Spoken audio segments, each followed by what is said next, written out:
La parole est à notre collègue René-Paul Savary pour le groupe UMP.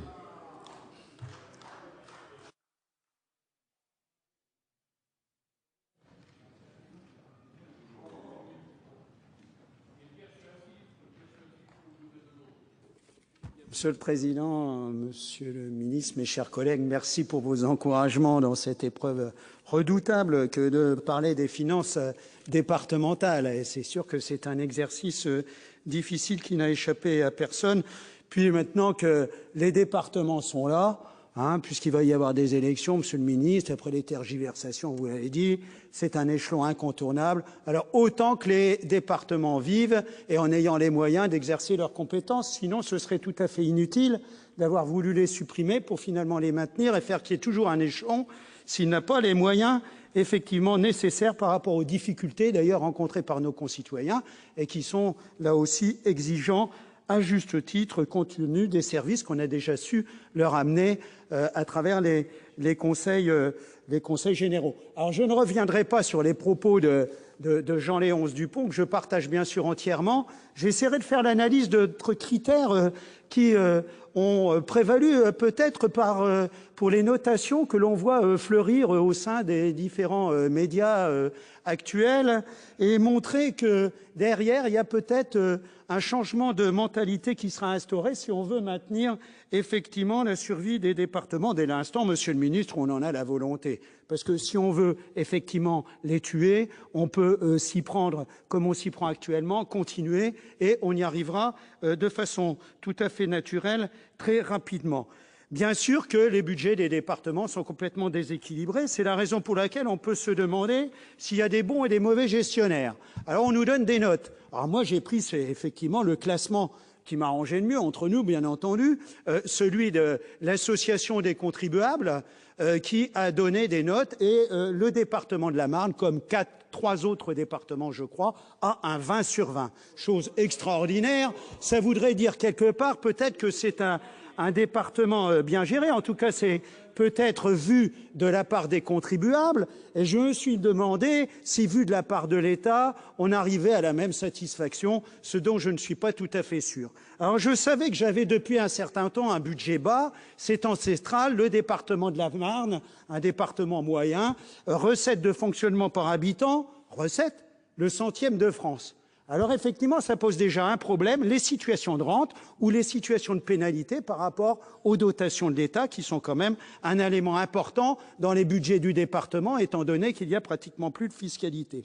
Et puis, d'autre part, effectivement, nous avons des recettes basses parce que c'est la réalité. Nous avons, et depuis très longtemps, une fiscalité basse dans notre département.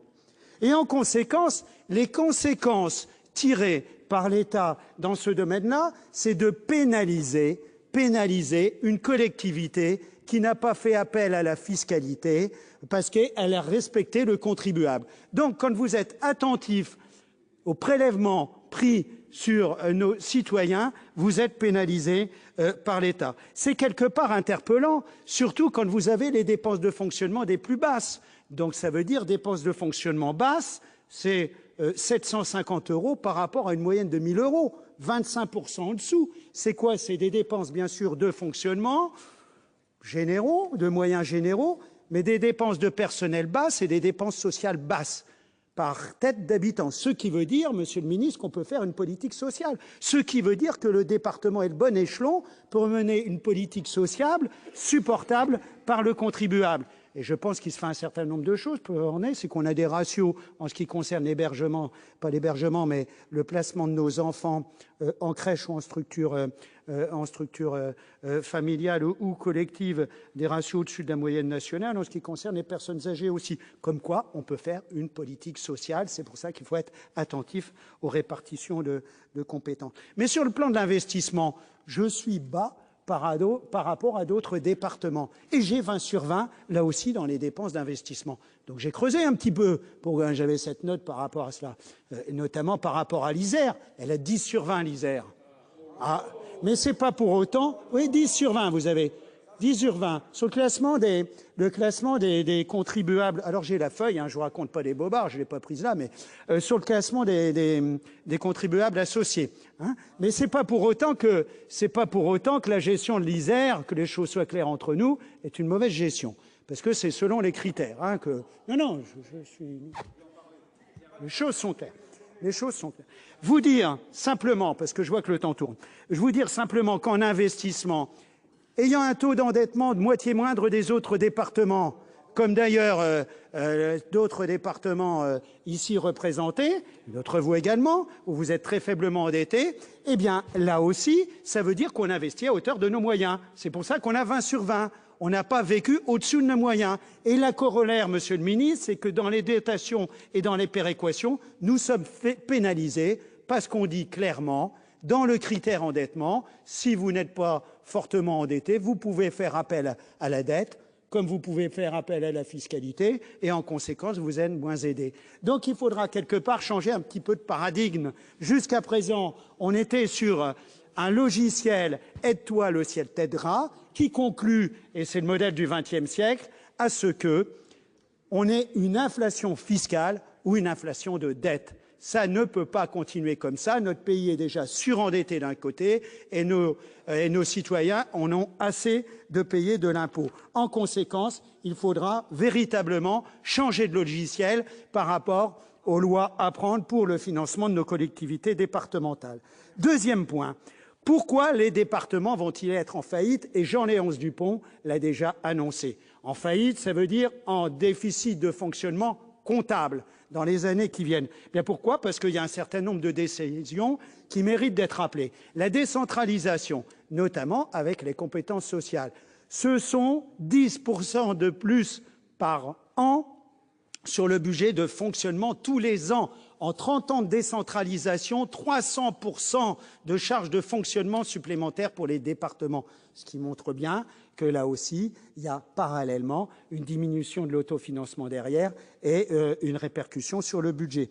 Les décisions parisiennes, je n'y reviens pas, insupportables. Quand on modifie les conventions collectives, ça se traduit automatiquement par des surcharges au niveau des collectivités départementales.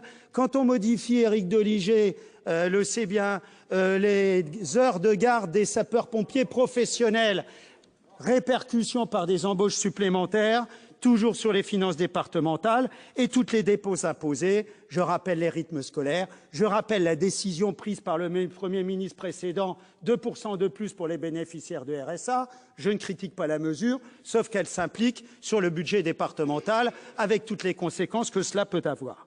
Donc on voit bien que derrière cela, il y a automatiquement une diminution de la capacité d'autofinancement qui fait qu'elle diminue chaque année et que va arriver dans l'année 2015, 2016 ou 2017 pour l'ensemble des départements un déficit de fonctionnement qui ne pourra pas être longtemps subi par ces départements et qui va particulièrement pénaliser derrière notamment l'investissement. Donc il faudrait à la fois arrêter la diminution de dotation globale de fonctionnement. Cette diminution pour les départements devient insupportable, d'autant que les départements contribuent notamment à l'effort de solidarité par l'absence de compensation des allocations de la solidarité. Et puis peut-être, Monsieur le Ministre, modifier aussi les règles comptables. Est-il normal que l'on amortisse les subventions d'investissement que l'on donne aux communes? Ça rentre dans les règles comptables, ce qui modifie la structuration budgétaire et qui fait que derrière, ça précipite les départements en déficit de fonctionnement comptable. Et d'autre part, revenir à des bons principes. Qui décide paye. On ne peut pas continuer comme ça avec des décisions nationales et des implications locales. Le décideur doit être le payeur. Sinon, on va arriver effectivement à l'asphyxie des départements. Et puis le troisième point, et j'en finis là, c'est le coup de grâce. Le coup de grâce, Monsieur le Ministre, à travers la loi NOTRe. Si vous persistez à faire en sorte que la gestion de proximité, et je pense aux routes notamment, ne soit plus confiée, cette gestion, aux départements, vous allez accélérer ce déficit de fonctionnement. Il ne se passera plus rien sur les territoires. D'autre part, je vous rappelle que compte tenu de la proposition que vous faites sur votre loi de transfert des financements des routes, c'est pareil pour le transport scolaire, vous transférez de l'argent, une dépense pour le département qui devient une recette pour la région de façon chronique, et plus vous avez... Ah ben si, c'est comme ça le principe de la loi de transfert des routes. L'argent du département qui va en région. Ah ben écoutez, c'est comme ça. C'est pas encore fait. Mais au jour d'aujourd'hui, soyons attentifs. Oui, mais je vois bien que vous passez tout ça après les élections. Hein. Quelque part, on peut se demander s'il n'y a pas une arrière-pensée quand même. Hein. Ça veut dire que ceux qui ont investi vont transférer plus d'argent que les collectivités qui n'ont pas fait leur travail et qui transfèrent moins d'argent. Et c'est ceux qui vont payer ne sont pas ceux qui recevront derrière des réalisations sur le patrimoine. Donc l'affaire est mal embarquée. C'est la raison, Monsieur le Ministre, et j'en finis là, pour laquelle les départements peuvent être une structure de proximité qui peuvent refaire partir la relance économique très rapidement, dès l'instant où il y a quelques mesures qui sont prises et permettent à nos concitoyens d'avoir des services au meilleur coût, avec la meilleure organisation. Ce n'est pas tout à fait ce qui nous est proposé actuellement, à travers notamment la loi LOTRe. Je vous remercie. Bravo.